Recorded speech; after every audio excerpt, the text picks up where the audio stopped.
Hello, I'm Alice, and welcome back.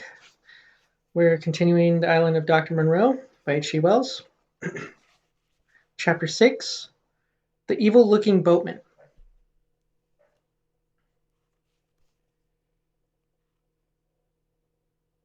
But the islanders, seeing that I was really adrift, took pity on me. I drifted very slowly to the eastward, approaching the island slantingly, and presently I saw, with hysterical relief, the launch come round and return towards me. She was heavily laden, and I could make out as she drew nearer Montgomery's white-haired, broad-shouldered companion sitting cramped up with the dog, several packing cases and stern sheets. This individual stared fixedly at me without moving or speaking. The black-faced cripple was glaring at me as fixedly in the bows near the puma. There were three other men besides three strange, brutish-looking fellows, at whom the staghounds were snarling savagely. Montgomery, who was steering, brought the boat by me, and rising, caught and fastened my painter to the tiller to tow me. For there was no room aboard. I had recovered from my hysterical phase by this time, and answered his hail as he approached bravely enough. I told him the dinghy was nearly swamped, and he reached me a Pagan. I was jerked back as the rope tightened between the boats. For some time I was busy bawling. It was not until I had got the water under, for the water in the dinghy had been shipped, the boat was perfect sound, that I had leisure to look at the people in the launch again. Excuse me. Excuse me. The white-haired man, I found, was still regarding me steadfastly, but with an expression, as I now fancied, of some perplexity. When my eyes met his, he looked down at the staghound that sat between his knees. He was a powerfully built man, as I have said, with a fine forehead and rather heavy features, but his eyes had that odd drooping of the skin above the lids, which often comes with advancing years.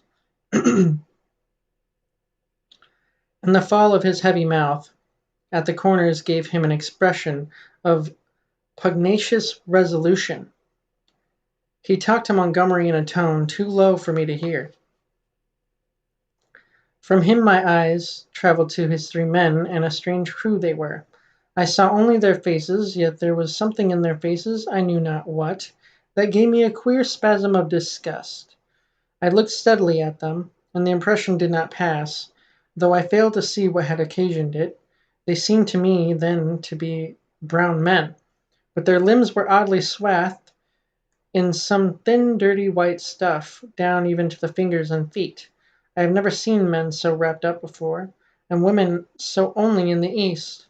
They wore turbans too, and thereunder peered out their elfin faces at me, faces with protruding lower jaws and bright eyes. They had lank black hair, almost like horsehair, and seemed as they sat to exceed in stature any race of men I have seen. The white-haired man, who I knew was a good 6 feet in height, sat at a head below any one of the three. I found afterwards that really none were taller than myself, but their bodies were abnormally long, and the thigh part of their leg short and curiously twisted. At any rate, they were an amazingly ugly gang, and over the heads of them, under the forward lug, peered the black face of the man, whose eyes were luminous in the dark. As I stared at them, they met my gaze, and the first one, then another turned away from my direct stare, and looked at me in an odd, furtive manner. It occurred to me that I was perhaps annoying them, and I turned my attention to the island we were approaching. It was low and covered with thick vegetation, chiefly a kind of palm that was new to me. From one point, a thin white thread of vapor rose slantingly to an immense height, and then frayed out like a down feather. We were now within the embrace of a broad bay flanked on either hand by a low promontory. The beach was a dull gray sand uh, and sloped steeply up to a ridge perhaps 60 or 70 feet above the sea level, and irregularly set with trees and undergrowth. Halfway up was a square enclosure of some grayish stone, which I found subsequently was built partly of coral and partly of permicuous lava. Two thatched roofs peeped from within this enclosure. A man stood waiting us at the water's edge. I fancied while we were still far off that I saw some other and very grotesque-looking creatures scuttle into the bushes upon the slope, but I saw nothing of these as we drew nearer. This man was of moderate size, and with a and with a black negroid face. He had a large, almost lipless mouth, extraordinary lank arms, long thin feet, and bow legs, and stood with his heavy face thrust forward staring at us. He was dressed like Montgomery and his white-haired companion in jacket and trousers of blue serge. As we came still nearer, this individual began to run to and fro on the beach, making the most grotesque movements at a word of command from Montgomery. The four men in the launch sprang up, and with singularly awkward gestures struck the lugs, and Montgomery steered us round and into a narrow little dock excavated in the beach. Then the man on the beach hastened toward us. This dock, as I call it, was really a mere ditch just long enough at this phase of the tide to take the long boat. I heard the bows ground in the sand, staved the dinghy off the rudder of the big boat with my Pagan, and freeing the painter landed. The three muffled men, with the clumsiest movement, scrambled out upon the sand, and forthwith set to landing the cargo. Assisted by the man on the beach, I was struck especially by the curious movements of the legs of the three swathed and bandaged boatmen. Not stiff they were, but distorted in some odd way, almost as if they were jointed in the wrong place. The dogs were still snarling and strained at their chains. After these men, as the white-haired man landed with them. The three big fellows spoke to one another in odd guttural tones, and the man who had waited for us on the beach began chattering to them excitedly. A foreign language, as I fancied, as they laid hands on some bales piled near the stern.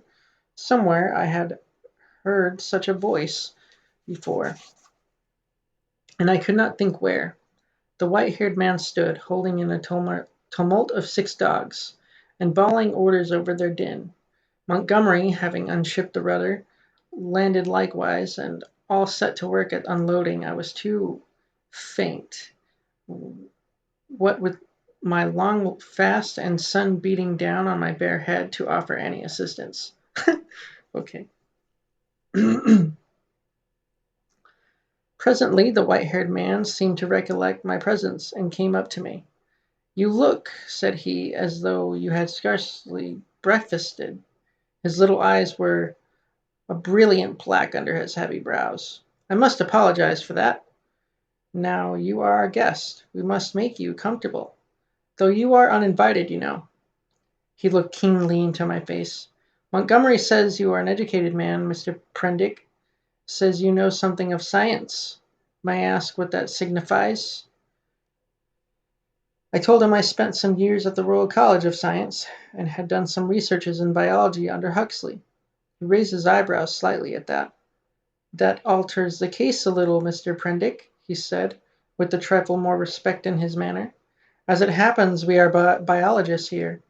This is a biological station, of a sort." His eyes rested on the men in white who were bustily hauling the puma on rollers towards the walled yard. "I and Montgomery, at least," he added. "Then when will you be able to get away?" "I can't say. We're off the track to anywhere. We see a ship once in a 12-month or so." He left me abruptly, and went up the beach past his group, and I think entered the enclosure. The other two men were with